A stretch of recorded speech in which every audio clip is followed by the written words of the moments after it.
Grocery prices have jumped and there's no end in sight. Trump. Check this out from NPR.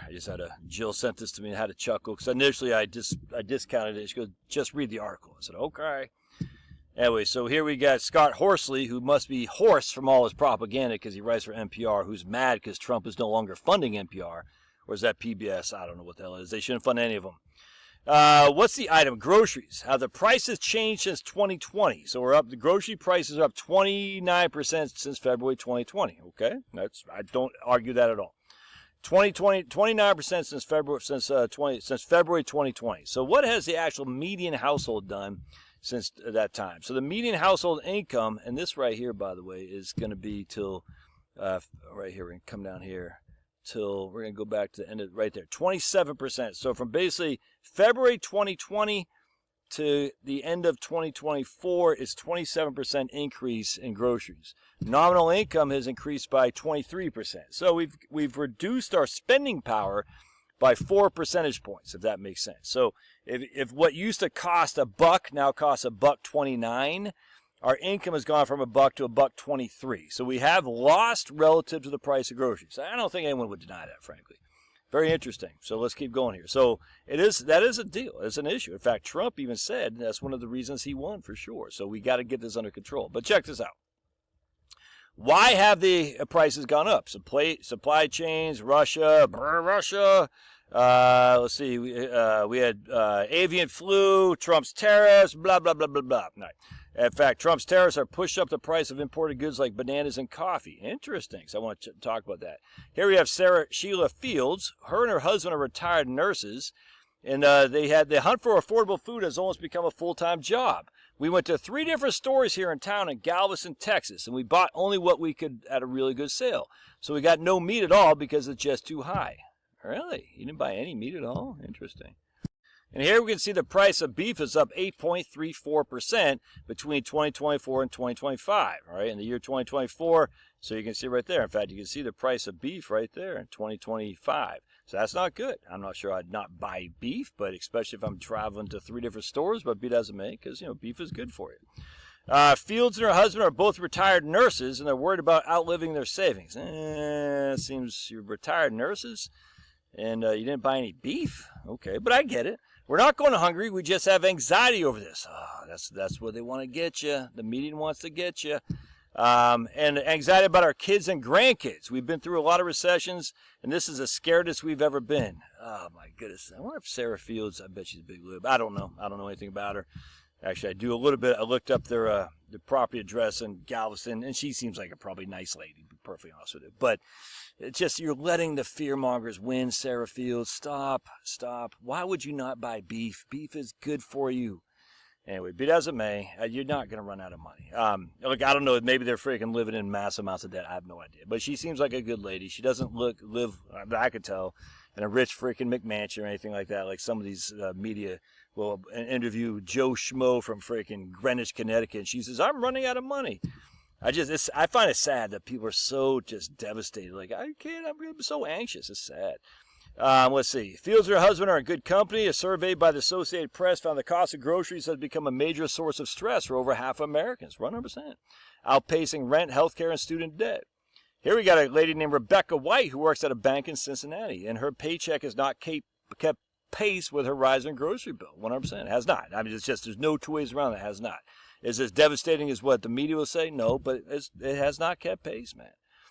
She tries to stick to cheaper meals, which isn't always healthy. Sometimes I'll skip breakfast. You don't need breakfast anyway, Rebecca White, and then just have lunch and dinner. That's what you should do. Let's see.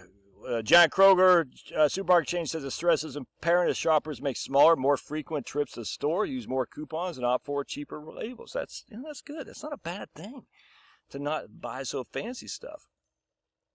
Let's see. The double-digit price hikes triggered by the pandemic and Russia's invasion of Ukraine comes as a shock after decades of relatively stable grocery prices. So let's take a look. Do we actually have relatively stable grocery prices? Here's beef and veal. And you can see You should be right there. I don't know if you can see this. Price for beef, you can see right there. The inflation in 2020 was 9.64, but in 2014 it's 12.07.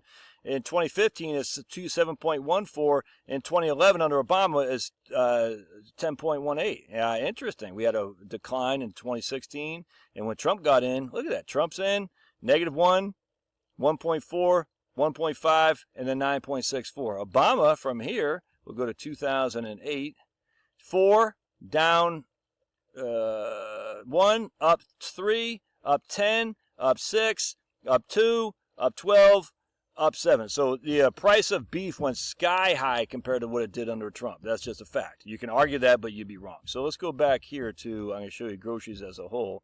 So when I hear this, I don't want to laugh because I do know people are scared, but I get it. I find it very ironic how the freaking media wants to play this because it's evil, dude. Evil. So here's price inflation for food since 1967. All right, so here's, let's see, go back to Obama right there, 1.88. 0.79, 3.58, 2.55. Let's see, what's this one? 2.31, 1.8 in 2017. Then we got 2017 under Trump, and we got 0.88, 1.4, 1.84, and 3.34. So the price of food was way lower under Trump than it was Obama. Then we got Sniffy Joe, 9.58, 3.82, 5.66, and then it went down his last year of presidency, and then Trump is still at 2.26. Interesting. So you can see we don't see a skyrocketing price under Trump that media is proclaiming. That does not mean there's not issues, and we're going to go see what one the issue is, because NPR is going to use this right here. Trump has repeatedly said shoppers' frustration at grocery prices helped put him back in the White House. 100%. Despite Trump's promise to lower prices, the president's crackdown on illegal immigration, including targeting people who pick and process our food. Who's going to pick the cotton? Who's going to pick the cotton? Could add to upward pressure on prices. Trump's tariffs are also contributing to higher prices for imported staples like bananas and coffee. Okay, let's take a look. I said, why has coffee prices been challenging so far? This is from Coffee Intelligence right here. There's a coffee bean. Coffee prices hit a record $4.4 a pound in early 2025 and have remained volatile since. Specialty coffee faces an identity crisis as Gen Z consumers trade third wave for customization. Private equity and consolidation are reshaping the sector. Interesting. But then we have severe droughts and erratic faint rainfall in Brazil and Vietnam have triggered a supply crunch. Excuse me. So what? That's from Trump's tariffs, huh? While weather unpredictability has destabilized that entire supply chain, both of which continue to pressure the coffee sector. Interesting. The ripple effects of high prices have touched every link in the supply chain. Interesting. And then adding insult to injury are recent U.S. tariffs of 10%, a sweeping 10% on coffee imports from major producers like Brazil, Ethiopia, and Colombia. Interesting. So we have a massive supply shock right here. Severe droughts, and coffee prices surged to 47-year highs, reshaping the industry. Is that what? That was in 2024, before Trump was even in office. So Trump's tariffs are causing that? Only fools and liars would say that. It's silly. I mean, we have so much evidence of this. If you just look at the history of price shocks, and I did a video on this a couple weeks ago. Maybe I'll talk about it tonight in the live stream. The shocks for scarcity and whatnot is nothing to do with tariffs. It's always to do with weather, always to do with commies taking over, price controls. It's never to do with tariffs. A little bit. But at the end of the day, what causes these shocks and makes things more expensive is massive changes in weather, droughts, and things of that nature, and war. That's what causes it. So, yeah, at the end of the day, we want some rain in Brazil. Absolutely. The 10% tariff that Trump is causing, put on there, is not the reason for coffee increases. To think that is just to be stupid, especially when we have evidence right here. Coffee prices surged to 47-year highs. Oh, Dateline, November 2024. All right, God bless. Love your thoughts. We'll see you.